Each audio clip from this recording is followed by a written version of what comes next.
vai saber se é verdade ou mentira o que nós pregamos, se você vir aqui e obedecer. Por isso eu sempre digo que se você vir e obedecer e a sua vida não mudar, eu como a Bíblia, eu rasgo a Bíblia e vou servir o diabo, é isso mesmo. Porque a minha inteligência se recusa a aceitar, crer numa palavra que fica só no papel. Ora, se está escrito, tem que se cumprir.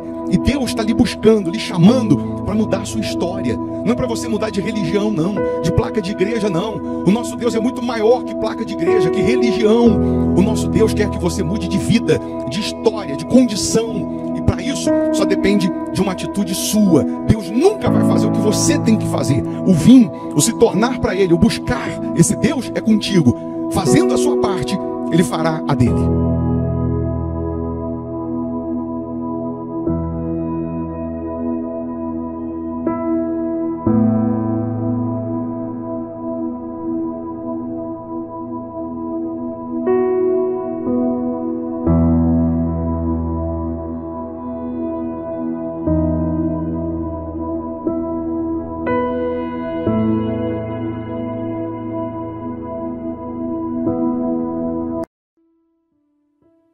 Se Deus se agradar de nós, nós vamos entrar na terra prometida.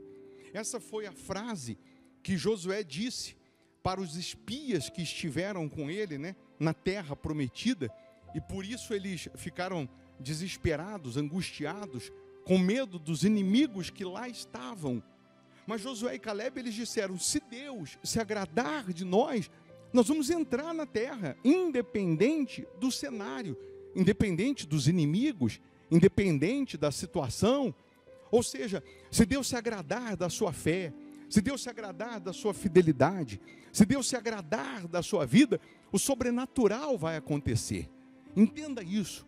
Deus, Ele está te buscando para mudar a sua condição, para mudar a sua história. Não é para melhorar a sua vida, não, é para mudar a sua vida.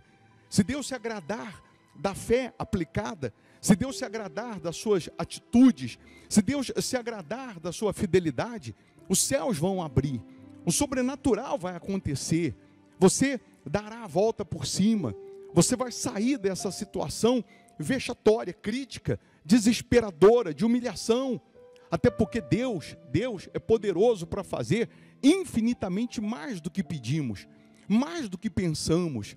Ora, o Deus que prometeu a terra, não daria condições deles tomarem posse? Agora, não é porque Deus prometeu a terra que eles não teriam que lutar para alcançar. Não é porque Deus promete o milagre que você não tem que fazer a sua parte. A nossa parte, Deus não vai fazer, eu tenho que fazer a minha parte. Aí Deus faz a dele, eu faço o natural e o sobrenatural é com Ele. Milagre é com Deus, por isso que milagre não se explica, porque se explica não é milagre, entendeu? Nós estamos aqui mais uma vez lhe chamando para uma oração. Muito bom dia, nós estamos lhe chamando para uma oração, nós vamos orar, iniciando o dia na presença de Deus, considerando Deus, e com certeza Ele vai considerar a sua fé, a sua vida, e vai mudar essa situação. Prepara aí um copo com água, ou uma caneca com água, eu tenho aqui a minha preparada. Uma vez essa água consagrada, energizada por Deus, onde ela chegar ou em quem ela chegar, chegará o milagre, chegará o sobrenatural. Você não está participando desse momento por acaso. Deus, Ele está lhe chamando, porque Ele pode realizar o sobrenatural na sua vida. Escreve aqui o seu nome, o nome do familiar para a oração, ou qual é o sobrenatural que você precisa. É o que? Uma cura? Prosperidade? Transformar o casamento, a família, o filho? Escreva. Ele disse, buscar-me-eis e me achareis quando me buscardes de todo o vosso coração. A Igreja Hospital da Alma fica aqui na Avenida Amazonas, 1744, aqui em Belo Horizonte, Minas Gerais. E quando eu falo aqui da igreja, eu não estou lhe chamando para você mudar de religião, de placa de igreja, não, é para você mudar de vida, é para você mudar de condição.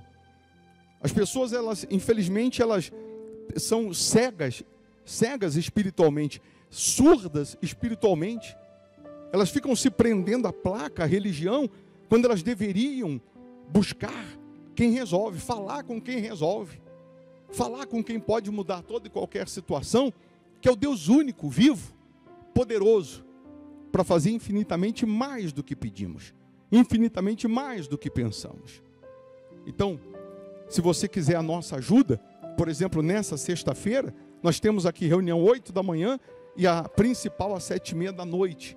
É aquele culto de libertação, quebra da maldição, cura dos vícios, solução de problemas antigos. Tem um mal na sua vida, ele vai sair através da fé. No domingo, o nosso culto 8 da manhã, que é para você receber o batismo com o Espírito Santo, transformar a sua casa, a sua família. Então, se você quiser buscar a Deus, encontrar esse Deus, você pode se unir à nossa fé, unir a sua fé com a nossa. Claro, se você mora em outro estado, país, cidade distante, aí você participa do culto virtualmente, através aqui do canal no YouTube. Por isso é importante você estar inscrito no canal, para você ser notificado também quando nós estamos aqui ao vivo. Ou então você manda aí no nosso WhatsApp, um oizinho, minha esposa que responde, e pede aí, fala que você quer receber os links das reuniões. Aí ela vai cadastrar o seu número, né, nas nossas listas, e sempre que a gente está aqui ao vivo, ela encaminha também no WhatsApp o link aí quando nós estamos ao vivo, tá? Então vamos orar, vamos falar com Deus. E se você mora em Belo Horizonte, região metropolitana, você vem presencialmente. Nessa sexta-feira, às 7h30 da noite, o culto é transmitido pelo YouTube. E domingo, 8 da manhã, também é transmitido para quem é membro virtual. Mas quem mora aqui, dá para vir. Aí venha presencialmente. Tá bom? Fecha os olhos, vamos falar com Deus. Ó Deus, nós te louvamos, porque se agradarmos o Senhor com a nossa fé, com a nossa fidelidade, com a nossa obediência, nós vamos alcançar o sobrenatural. Nós iniciamos mais um dia apresentando ao Senhor a nossa vida, a nossa fé, apresentando ao Senhor as nossas primeiras palavras, os nossos primeiros pensamentos. Perdoa os nossos pecados, meu Deus, e faça resplandecer a luz do teu rosto agora na vida de todas estas pessoas que participam dessa oração. Que neste momento o doente seja curado, o cativo seja liberto, o fraco seja fortalecido. Que essa pessoa seja agora tocada pelo teu poder, envolvida pela tua presença, meu Deus. Que neste momento toda a ação do mal caia por terra, toda maldição seja quebrada. Pessoas que precisam de sinais da tua existência, dê um sinal, que essa dor desapareça agora, que essa aflição vá embora, até como sinal do teu poder, até como sinal para que essa pessoa entenda que é o Senhor quem está aqui se manifestando na vida dela. Oh meu Deus, faça resplandecer essa luz, de maneira que se há alguém em trevas, que as trevas sejam dissipadas, canceladas, anuladas, aniquiladas. Consagra a água que ela preparou, e ao beber dessa água, que ela receba saúde física, saúde espiritual, meu Pai, que ela seja fortalecida. Abençoa os inscritos aqui no canal, abençoa todos que têm o nome aqui incluído na oração, abençoa os fiéis da sua casa, aqueles que vêm semeando nessa obra, que eles possam colher a 100, a 60, 30 por 1, que esse dia seja de boas notícias, que essa quinta-feira seja de renovação, de portas abertas, que essa quinta-feira seja uma bênção para essas pessoas, meu Pai. Abençoa as famílias, abençoa esse país, meu Deus, que no legislativo, no executivo, no judiciário, venha prevalecer a tua misericórdia. Venha, meu Deus, ao encontro dessas pessoas. Só o Senhor sabe as lutas, só o Senhor sabe as aflições, só o Senhor sabe as dificuldades que estão enfrentando. Então coloque as tuas mãos, meu Pai, mudando toda e qualquer situação, transformando essas pessoas, assim como o Senhor transformou água em vinho, transforma essas pessoas, pois nós entregamos tudo nas tuas mãos, meu Pai, na certeza do milagre, na certeza que estão todos agora sendo envolvidos pela tua proteção.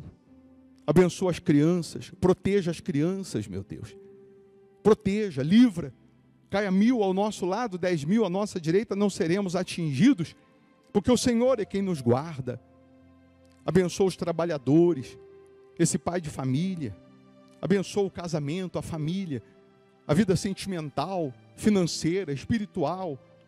Abençoa em todos os âmbitos, esses que estão agora falando contigo. Aí onde você está, receba a paz, receba a vida, receba a plenitude de Deus. Respira fundo, receba a paz. Diga: eu posso, eu consigo, eu realizo em nome de Jesus. Amém. Amém? Essa frase, eu posso, eu consigo, eu realizo, é para você, sempre que estiver passando por uma luta, por uma dificuldade, ao invés de reclamar, murmurar, duvidar do poder de Deus, é para você sempre confessar, profetizar isso: eu posso, eu consigo. Alguém diz assim: ah, você não pode. Eu posso. Você não consegue. Eu consigo. Eu não conseguiria se eu estivesse sozinho, mas com Deus eu posso, eu consigo e eu realizo. Falar nisso, eu vou deixar aqui uma sugestão de pregação, de palavra, para te enriquecer espiritualmente. Se você puder ficar mais um pouco e ouvir, você pode ter certeza que você, se tornando forte espiritualmente, você ganha imunidade contra o mal. Se você não puder ouvir agora, ouça depois, mas ouça. E sendo bom para você, vai ser bom também para o seu próximo. Aí você compartilha aí nos seus contatos. E com certeza Deus vai lhe honrar. Tá bom? Então, você que preparou a água, beba da água com fé, crendo no poder de Deus. Se tu uma bênção. Bom dia, Deus abençoe. Reuniões que nós temos não é culto motivacional. É diferente em você buscar palavras, pregações motivacionais do que você buscar a palavra de Deus. É muito diferente você buscar palavras esquentadas no micro-ondas, 5 minutos, do que você receber promessas e palavras que vêm direto do trono de Deus, ou direto da fornalha de Deus, do fogo que é o próprio Deus. Muitos gostam das palavras motivacionais, em cultos motivacionais, porque só prometem aquilo que vai encher o seu ego, que vai lhe agradar. O motivacional é só isso. Você vai receber, receber, receber, e vai receber, e vai receber. Isso anima, isso levanta o ego. Mas o que sustenta, o que faz um cristão ser um cristão, não é apenas o motivacional, é a palavra de Deus que dentro dele produz frutos na hora da tribulação, na hora que ele não recebe, por exemplo. Na hora que acontece tudo avesso do que ele esperava. No dia mau, no dia que acontece tudo contrário ao que você imaginava, ao que você sonhava, ao que você desejava, aquele culto motivacional que você recebeu não vai te sustentar, não vai fazer você permanecer. E aí, nós temos visto um cristianismo fraco. Nós temos visto hoje que já não se fazem mais cristãos como antigamente. Mas não é que não se fazem cristãos como antigamente. É que hoje, na sua maioria, as pessoas estão em busca só daquilo que motiva, não do que sustenta. Elas estão em busca apenas daquilo que querem ouvir, não do que precisam ouvir. É muito diferente. E aí as pessoas, por terem um leque de palavras motivacionais, quando ela não recebe ou não ouve aquilo que ela precisa ouvir, mas ela quer simplesmente ouvir, ela vai se enchendo dessas palavras motivacionais que na hora da dor, na hora da tribulação ou da tempestade, não vão te sustentar. E aí? Nessa hora você vai recorrer a quem? Nessa hora você vai falar com quem? Vai apelar para quem?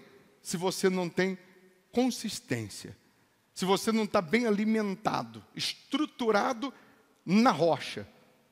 Hoje, você enfrentando uma tempestade, será que você permanece de pé, alicerçado na rocha, ou a tempestade vai te derrubar? O vento vai te derrubar. A tribulação vai fazer você desistir, vai fazer você desanimar. Quantas pessoas que por ainda não estarem alicerçadas em Jesus, podem acumular anos de igreja, anos de Bíblia, mas por não estarem alicerçadas em Jesus, qualquer coisinha desiste, desanima. Qualquer situação que fere um pouquinho o ego, que mexe um pouquinho com a emoção dela, ela vira as costas para a fé, vira as costas para Jesus. Aí a gente tem aquela canção que é linda: eu não o adoro pelo que ele faz, eu o adoro pelo que ele é. É linda essa canção, mas é difícil colocar em prática. Sim ou não? É linda a melodia, a letra. Eu não o adoro pelo que ele faz, eu o adoro pelo que ele é. Mas na hora que não acontece, na hora que eu não recebo, na hora que eu sou contrariado, Deus, onde está o Senhor? Não vou mais buscar o Senhor. Cadê o Deus de promessas?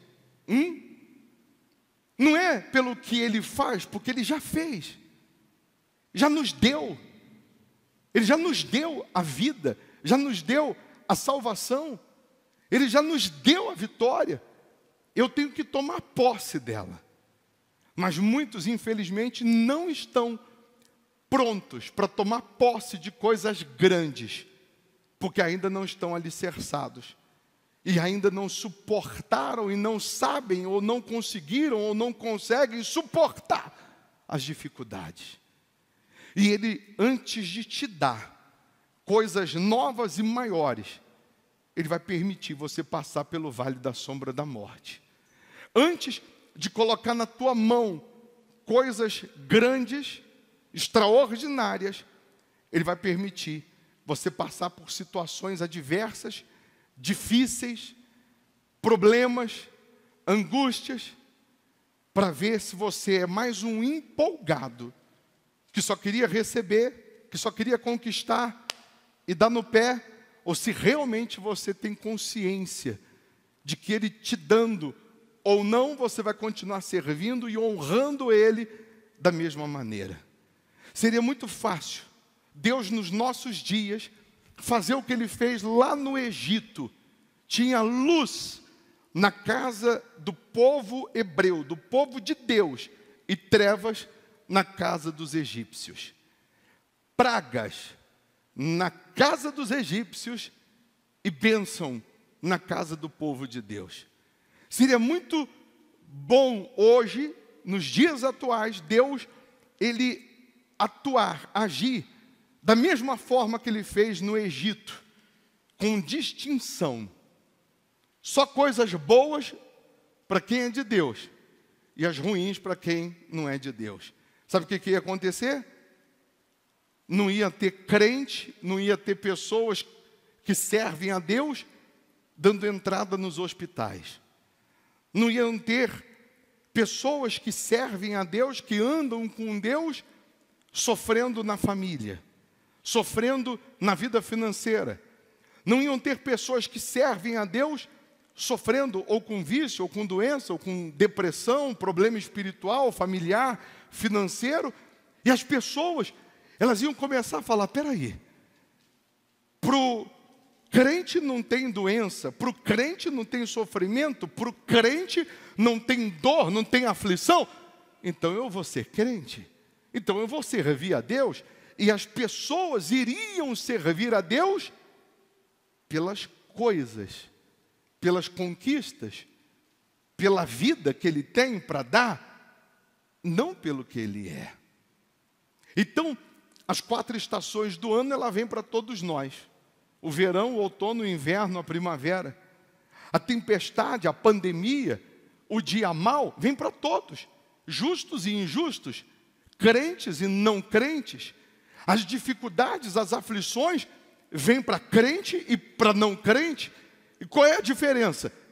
A diferença é que o crente, o que serve a Deus, ele vence o dia mau. o incrédulo e o crente é lançado na fornalha de fogo. A diferença é que o crente não é queimado pelo fogo. Os dois são jogados na cova dos leões. Deus não impede o crente de ser lançado na cova dos leões. Os dois são lançados. A diferença é que o que serve a Deus, o leão não pode tocar. O leão não vai matá-lo. Então, lutas, tribulações, tempestades, não são sinônimo de que você está mal com Deus. Porque quem está mal com Deus sabe onde está mal. Quem está falhando com Deus sabe onde está falhando. Bênçãos, conquistas, milagres também não significam que você está bem com Deus. Porque quando você manifesta a fé, quando você usa a fé, você conquista. O milagre acontece. Mulher hemorrágica usou a fé, o milagre aconteceu. Não ouviu nenhuma pregação antes. Não pegou nenhum envelope, não fez nenhum voto antes. Manifestou a fé, Jesus curou. O paralítico descendo pelo telhado, os amigos descendo ele em cordas. Jesus, vendo-lhes a fé, disse: estão perdoados os teus pecados, levanta e anda. Quando há manifestação de fé, há resultados. Então, nem sempre o milagre, o sobrenatural acontecendo, significa que você está bem com Deus. Porque quantos que receberam, por exemplo, o milagre e não voltaram mais para seguir Jesus? Os 10 leprosos são prova disso. Dos 10 curados, só um voltou. Os outros foram embora. Receberam, mas não permaneceram.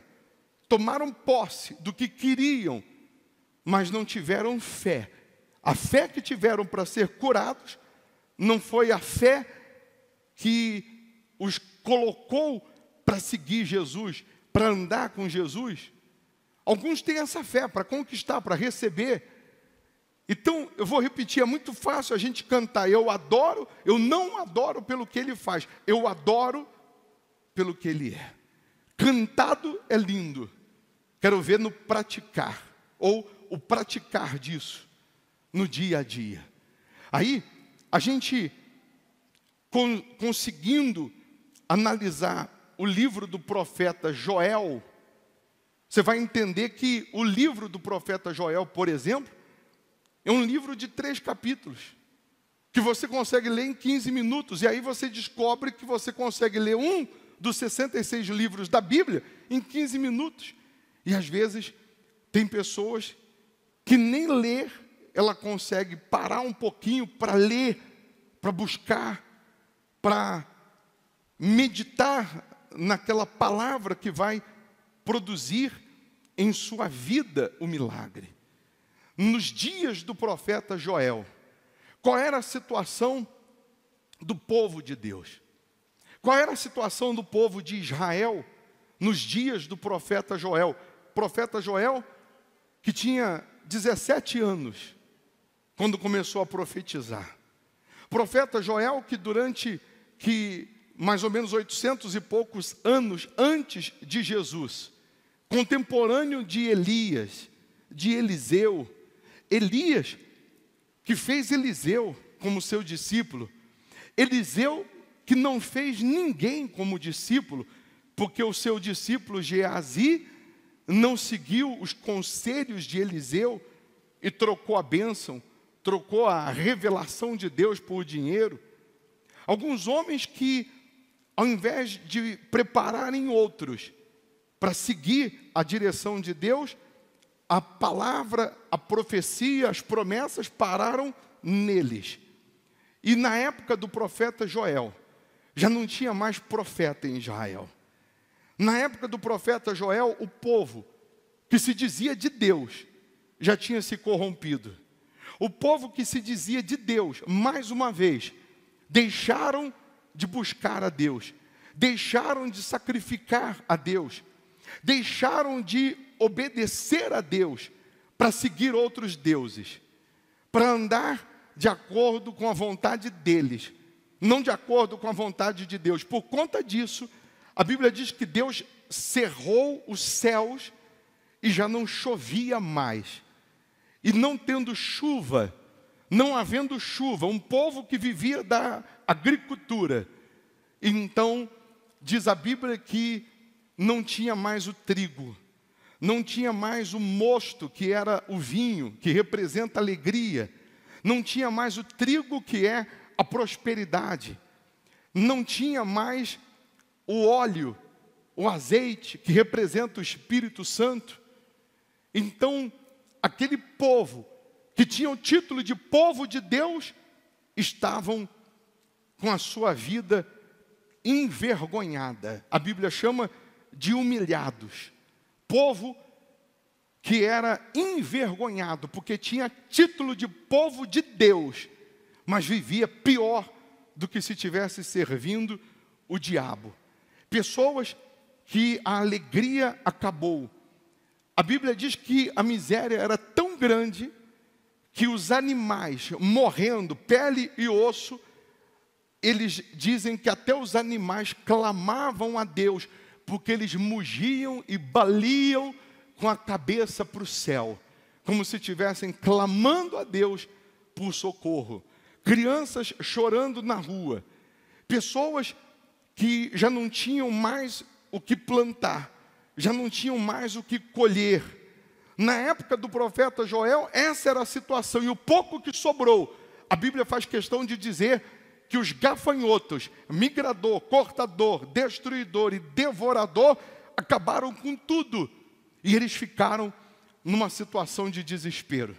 No primeiro capítulo do livro de Joel, você vê a insistência de um menino de 17 anos, que, tomado pelo poder de Deus, toma a frente daquele povo que nem o rei daquela época queria assumir, queria falar com o povo, e esse menino, usado por Deus, Joel, começa a trabalhar pesado e falar com as pessoas, dizendo: convertei-vos.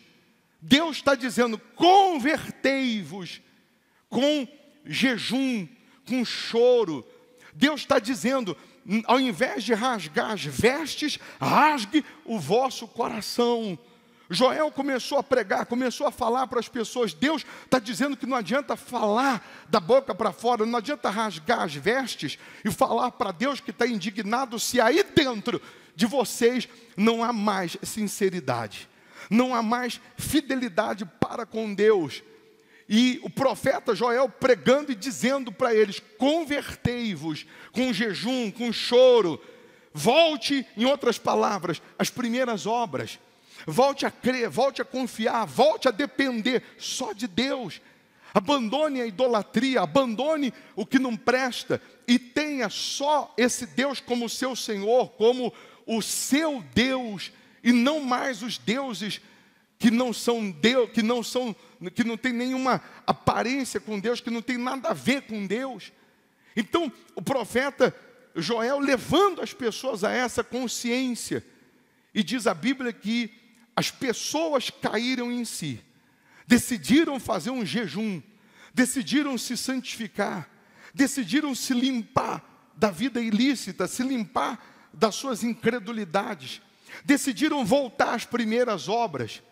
E aí Deus, vendo sinceridade, vendo fidelidade, vendo desejo, vontade nessas pessoas de honrá-lo, aí então no capítulo 2, está aí na folha, versículo 18, diz: então o Senhor se mostrou zeloso da sua terra, compadeceu-se do seu povo, e respondendo lhe disse: eis que vos envio o cereal, e o vinho, e o óleo, e deles sereis fartos.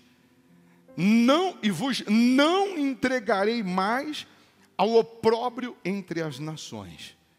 Deus, Ele está louco, está morrendo de vontade de restituir o que você perdeu. Deus está morrendo de vontade de te restabelecer. Deus não vê a hora de te honrar, mas Ele só pode fazer isso se você, de uma forma sincera, verdadeira, voltar-se para Ele. Se você se render a Ele, se voltar para Ele, não importa o cenário da sua vida atual, você pode estar com tudo destruído, devastado, arruinado. Ele é poderoso para restaurar tudo isso. Ele é poderoso para mudar época, tempo, situações.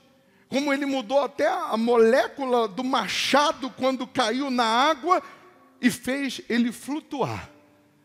Para Deus operar na vida de uma pessoa que se volta para Ele, Ele pode parar o mundo, Ele pode parar a terra, Ele pode fazer acontecer o impossível para te atender, se Ele vê sinceridade, se Ele vê honestidade, se Ele vê gana, desejo em você de se voltar para Ele. Aí Ele diz: alegrai-vos, pois, filhos de Sião, regozijai-vos no Senhor vosso Deus, porque Ele vos dará em justa medida a chuva, fará descer como outrora a chuva temporã e a seródia. O que é isso? Chuva temporã é aquela que vem antes da época. Seródia vem depois da época. Não era tempo, mas ela vem. Você já viu quando o sol está brilhando e de repente cai aquela pancada de chuva, que alguns dizem e chamam chuva de verão, mas não tinha nuvem, nada apontava que ia chover, e o sol brilhando, o céu limpo, de repente cai a chuva. Deus pode fazer chover hoje, na terra que já não chovia há alguns anos. Deus pode fazer chover hoje, na sua vida, para brotar o que já não existia mais, o que estava morto. Deus, Ele pode fazer chover fora de época, para trazer colheita fora de época. Deus, Ele pode fazer chover o Espírito dEle sobre a sua vida, para te dar o cereal, que é a prosperidade, para te dar o vinho, que é a alegria, para te dar o óleo, que é o Espírito dEle.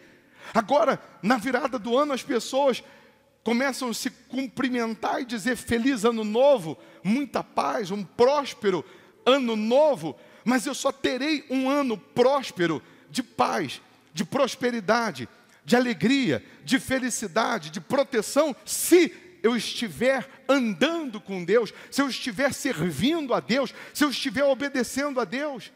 Nesse ano, por exemplo, tem pessoas aqui enlutadas, pessoas que perderam o ente querido. Tem outros aqui que perderam empresa, perderam bens, perderam coisas, pessoas, perderam negócios. Pessoas que, de alguma maneira, por conta da pandemia, por conta do avesso que aconteceu, você teve algumas perdas, mas uma coisa você não perdeu: a vida.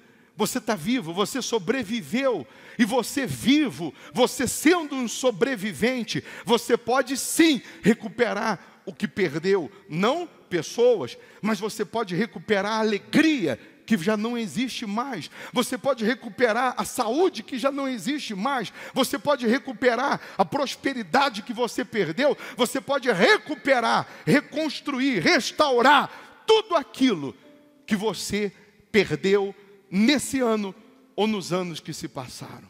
Deus está dizendo aqui que vai mandar a chuva, que vai fazer chover na hora que você nem imagina, que você nem espera. Quando você não vê nenhum sinal, Ele pode fazer chover. Ele pode fazer chover hoje milagres e respostas que você nem imagina, que você não estava tendo sinais, mas Ele faz chegar o milagre sem sinais, sem que você tenha sinais.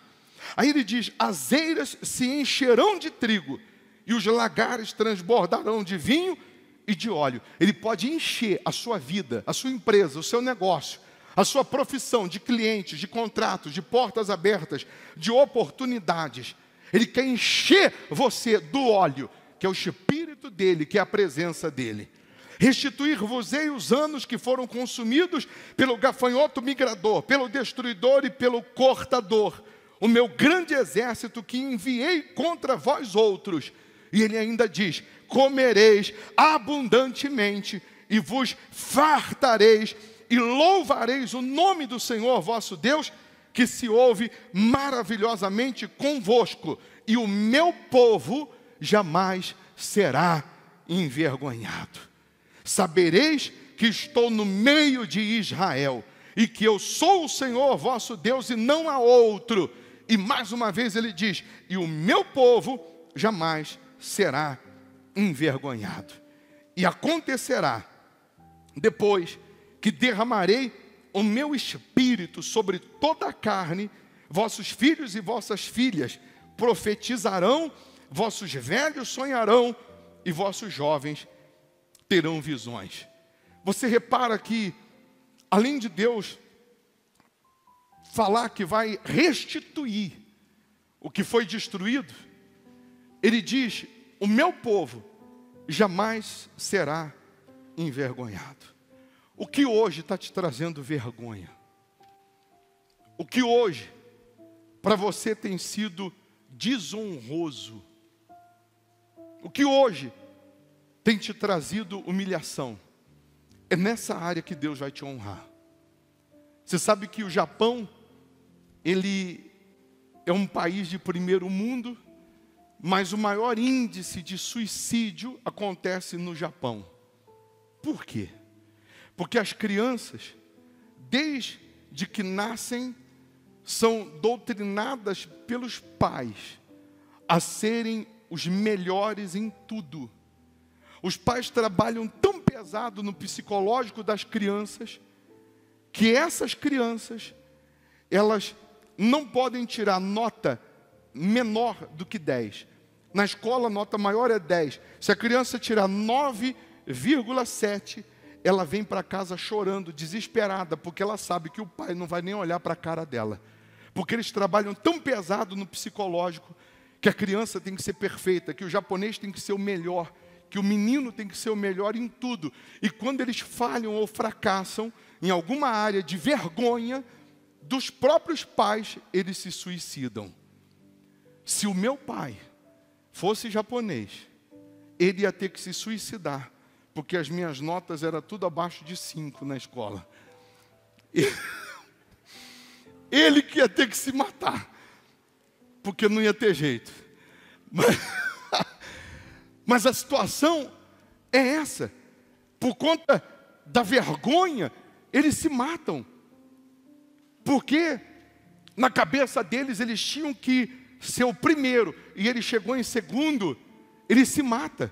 Porque o pai doutrinou ele que ele só é filho, ele só tem valor se ele for o primeiro. Se ele não for o primeiro, não tem jeito. E de vergonha de contar isso, eles se matam. Mas Deus está dizendo: a sua vergonha vai acabar.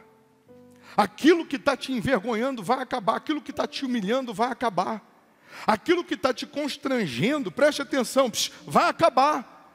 Ah, mas o senhor não tem noção do diagnóstico que está a minha situação.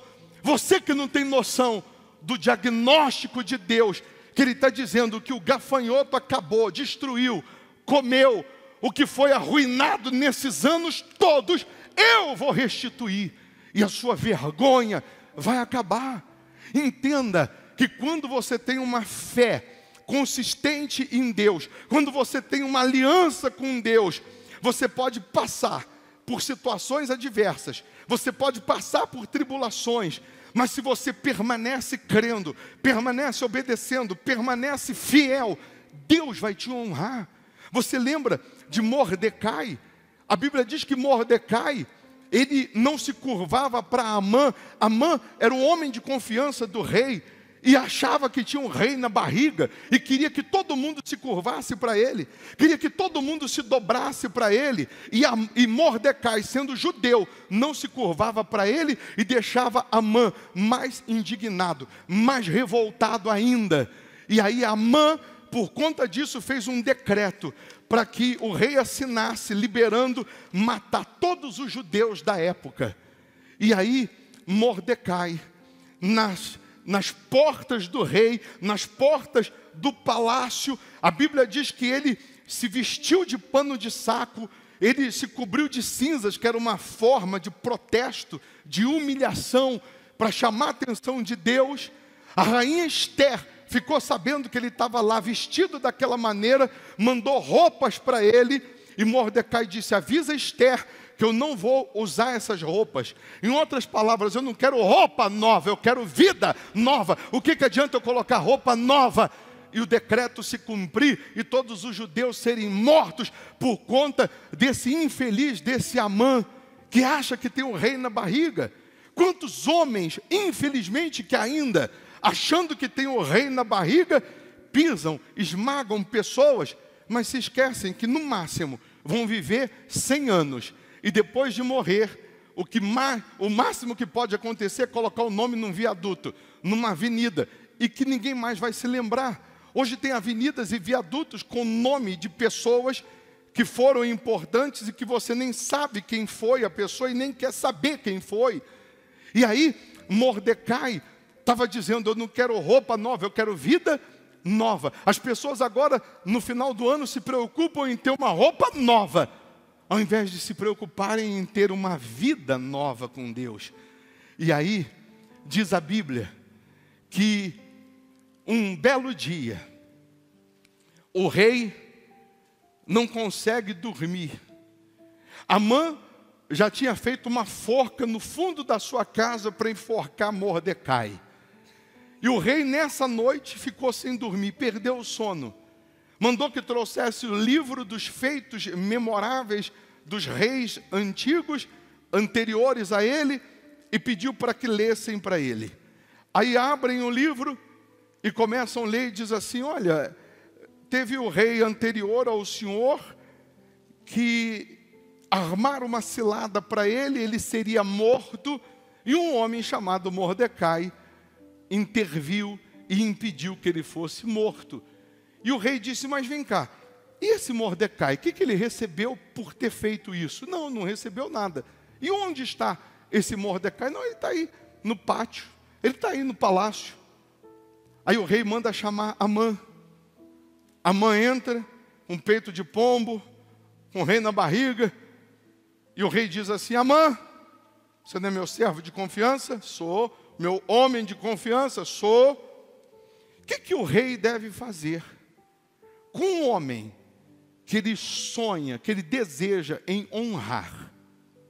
E Amã pensou: quem o rei vai honrar, a não ser eu mesmo? E Amã deu uma dica: o homem que o rei deseja honrar deve ser colocado no cavalo do rei, deve vestir as vestes do rei, deve colocar a coroa do rei, e um homem de confiança do rei deve puxar o cavalo por toda a praça e anunciando e dizendo: esse é o homem a quem o rei deseja honrar. Isso é o que acontece com quem o rei deseja honrar. E quando Amã termina de falar isso, o rei diz: então, Amã, você não é meu servo? Sou, senhor.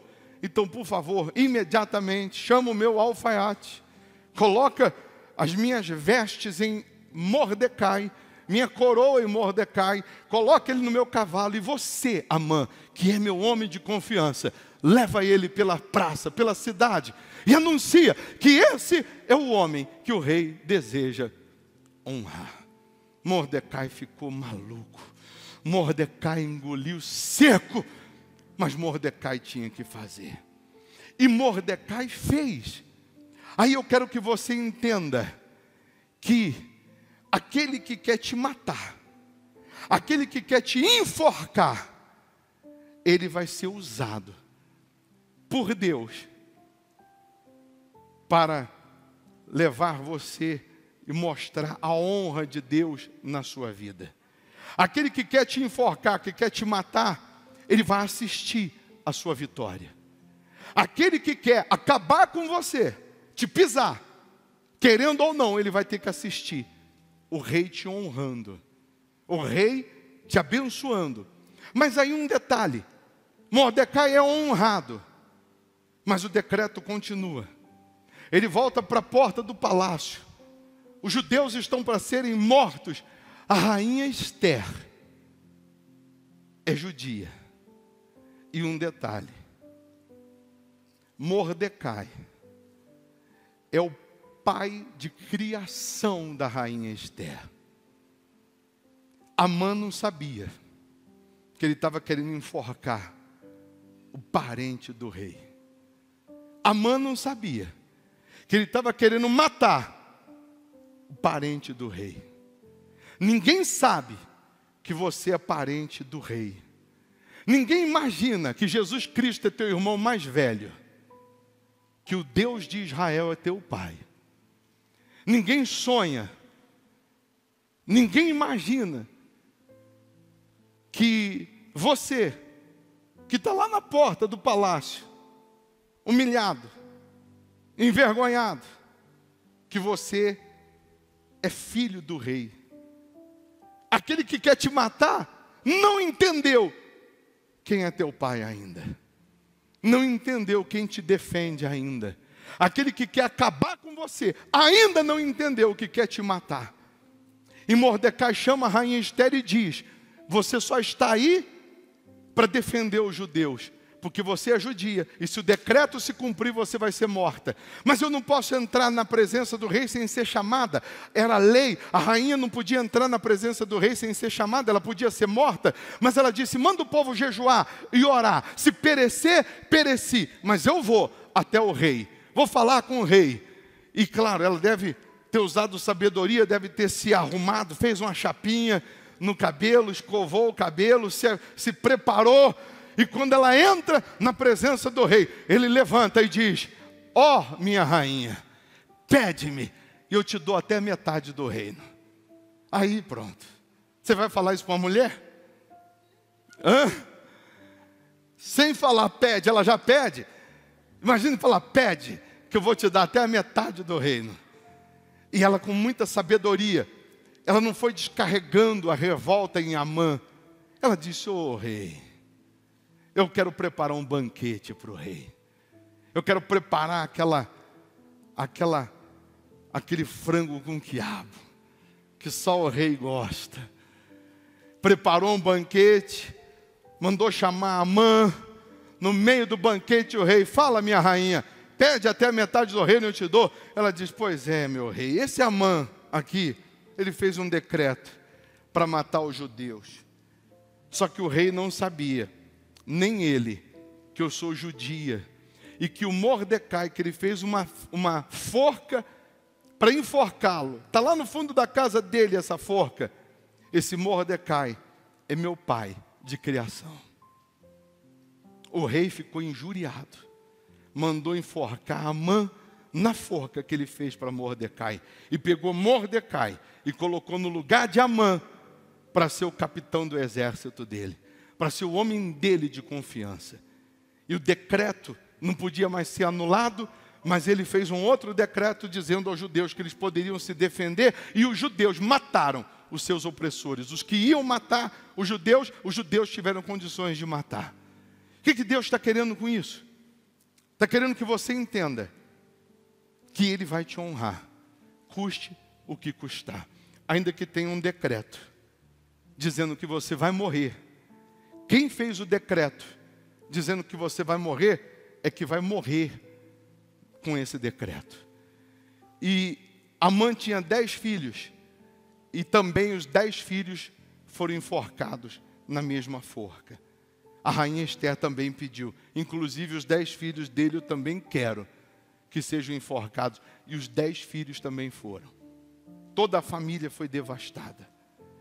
Todos que estão se levantando, o diabo, o inferno, tudo que se levantou para te derrubar, para te destruir, não sabiam que você era filho do rei, que você é parente do rei.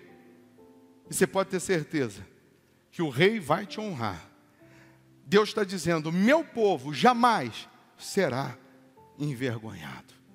Você está sendo envergonhado, você está passando vergonha em algumas áreas, mas Ele está dizendo que essa vergonha vai acabar.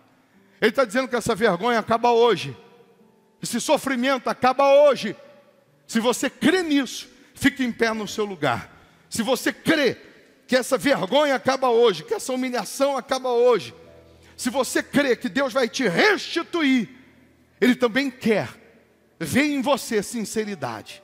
Ele quer que você rasgue o coração, a alma, e se converta, se entregue a Ele, se renda a Ele, de fato e de verdade. Que você assuma Ele como o seu Senhor, como o primeiro na sua vida. E aí, nesse dia 31, nessa quinta-feira, 31 de dezembro de 2020, às 10 da noite, nós vamos fazer aqui a vigília da virada de ano com a Santa Ceia. Você vai sair 2020 e vai entrar 2021 na presença de Deus. De maneira que o que está escrito aqui no livro de Joel vai se cumprir.